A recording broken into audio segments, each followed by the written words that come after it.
लोकसभा चुनाव में बिहार का नतीजा क्या होगा, इसकी एक झलक आज नीतीश कुमार के फ्लोर टेस्ट में दिख गई। बिहार में 40 सीटें जीतने का एनडीए का दावा मजबूत हो गया, लेकिन बिहार से ज्यादा चर्चा यूपी की है। अभी अभी आरएलडी के नेता जयंत चौधरी ने एनडीए में शामिल होने की घोषणा कर दी है। अब यूपी में एनडीए के लिए सारी 80 सीटें जीतने का रास्ता साफ हो गया है। इसका मतलब योगी आदित्यनाथ 2014 और 2019 से भी बेहतर परफॉर्म करने लगे वाले हैं। क्या योगी अपना स्ट्राइक रेट 100% तक ले जाने वाले हैं? योगी ने ऐसी कौन सी रणनीति बनाई है जिससे पीडीए की बात करने वाले अखिलेश अपना कोर वोट बैंक भी नहीं बचा पाएंगे? क्या है यूपी में योगी का नया प्लान? देखिए इस रिपोर्ट में।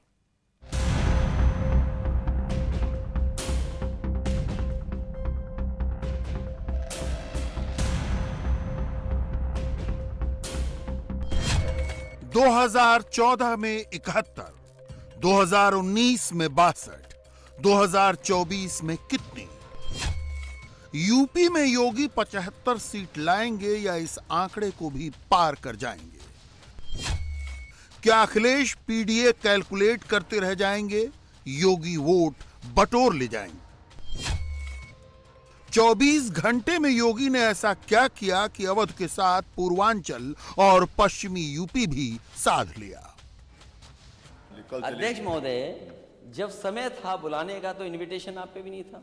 ऐसा मतलब यहाँ तो कम से कम आप रेड कलर के चेयर पे बैठे हैं, हमारे नेता सदन तो रेड कारपेट पे दिखे ही नहीं। और फिर आप अध्यक्ष महोदय कार्ड तो ये भी नहीं बांट पाए। पीडीए के गुणाभाग मशगूल अखिलेश अभी अयोध्या के रेड कारपेट में उलझे हैं। जोड़ घटा रहे हैं कि अयोध्या की डगर न जाने से कितने वोट मिलेंगे, कितने कटेंगे। दूसरी ओर योगी आदित्यनाथ मोदी के बिछाए रेड कारपेट पर तेजी से आगे बढ़ गए। अवध को राम से साधने के साथ ही पूर्वांचल और पश्चिमी यूपी में जीत की स्क्रिप्ट भी फाइनल कर ली। यानी जिस स्ट्राइक रेट से मोदी पूरे देश में खेल रहे हैं, दूसरे छोर पर लगभग उसी स्ट्राइक रेट से यूपी में योगी खेल रहे हैं। योगी की चुनावी रणनीति के केंद्र में श्री राम के साथ कृष्ण और भगवान शिव भी हैं। योगी का ध्यान अखिलेश की कास्ट पॉलिटिक्स की काट पर है और मोदी की 4 जातियों पर पूरा फोकस। वो अपने इस फोकस को आउट नहीं होने देते। योगी राम राम के जय घोष के साथ राधे राधे भी कहकर अखिलेश के पैरों तले जमीन खींचने में लगे हैं। बांके बिहारी मंदिर के कॉरिडोर के लिए भी धनराशि की व्यवस्था की गई है। यहाँ पे राधे राधे।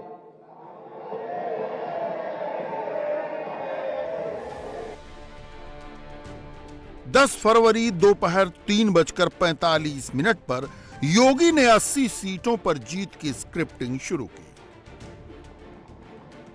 और 24 घंटे से भी कम वक्त में पूरा खेल पलट दिया। ये कैसे हुआ? समझने के लिए आपको योगी की पूरी प्लानिंग समझनी होगी। 10 फरवरी को यूपी विधानसभा में योगी ने 82 मिनट की स्पीच दी। शुरुआत में ही उस जगह चोट की जहां अखिलेश को सबसे ज्यादा चुभन और सियासी नुकसान हो। अलग अलग क्षेत्र से जुड़े हुए विशेषज्ञों ने देश को एक पहचान दी और सर्वथा भारत रत्न एक उपयुक्त सम्मान है। मैं सोचता था कि अपने बजट भाषण में जब किसानों की बात आएगी तो नेता विरोधी दल अवश्य चौधरी साहब का स्मरण करेंगे, लेकिन बिगड़ी बात बने नहीं, लाख करो किन कोई, रहे मन फाटे दूध को, मथे न माखन हो। यह स्थिति आज उनकी हो चुकी है।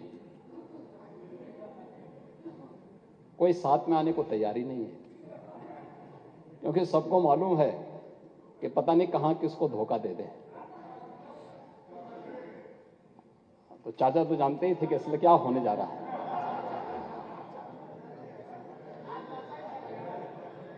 और इसलिए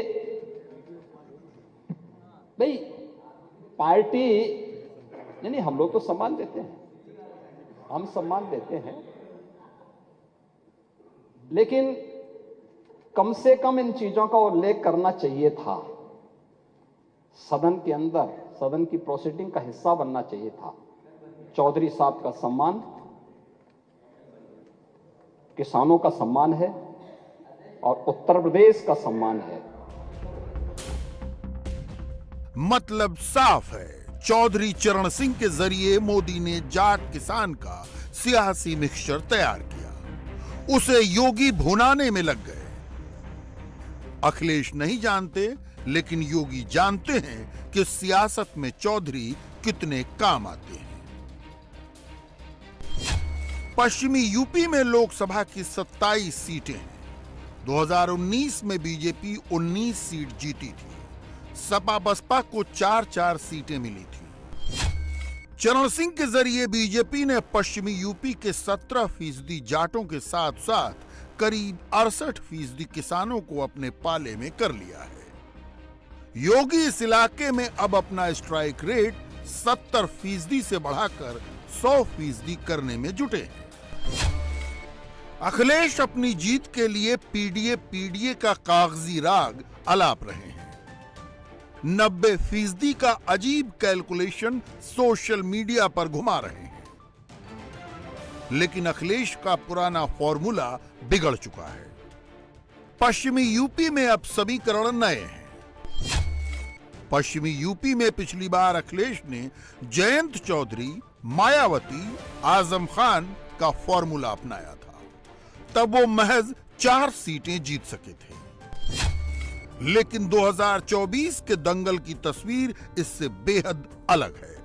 अखिलेश के साथ मायावती नहीं है, मतलब पश्चिमी यूपी में 26% वोट पर असर है। जयंत चौधरी के साथ न रहने से 17% जाट मतदाता भी अलग थलग हो जाएंगे। वैसे भी अखिलेश को पिछली बार जाट वोट ज्यादा नहीं मिले थे। आजम खान भी इस बार मैदान में एक्टिव नहीं है और 32% मुस्लिम वोटों में ओवैसी और कांग्रेस की बड़ी सेंधमारी है। कुल मिलाकर 32 + 17 + 26 पश्चिमी यूपी के लगभग 75% वोटों पर अखिलेश का गणित बिगड़ चुका है। लेकिन योगी कोई चांस लेने के मूड में नहीं है। इस बार अखिलेश के कोर वोटर में भी बड़ी सेंधमारी करने का प्लान बन चुका है। वो कैसे, योगी के इस बयान से समझिए। और आप तो मथुरा वृंदावन के लिए भी कुछ नहीं कर पाए थे, क्योंकि आपको वहां जाने में भी डर लगता था। हम लोगों ने देखिए, दोनों जगह, काशी में भी समाजवादी पार्टी की सरकार ने ताला बंद किया था और मथुरा में भी जन्मभूमि में पीछे जो पार्क है उसको आप लोगों ने ताला बंद कर दिया था। और ताला हमारी सरकार ने खुलवाया, दोनों जगह ताले खुलवा दिए थे। लेकिन बांके बिहारी मंदिर के कॉरिडोर के लिए भी धनराशि की व्यवस्था की गई है। यहां पे चौधरी चरण सिंह के जरिए जाट और किसान साधे जा चुके हैं। अब योगी की नजर सपा के कोर वोटर यादव पर है। इसके पीछे का गणित समझ लीजिए। यूपी में यादव वोटर करीब 9% है, जो 10 से ज्यादा सीटों पर असरदार है। इनमें पश्चिमी यूपी की 5 सीटें शामिल हैं। 2019 में 60% यादवों ने सपा बसपा गठबंधन को वोट दिया, जबकि बीजेपी को 23% यादव वोट मिले। योगी इस 23% को 40 से 45% तक ले जाने की स्क्रिप्ट पर काम कर रहे हैं।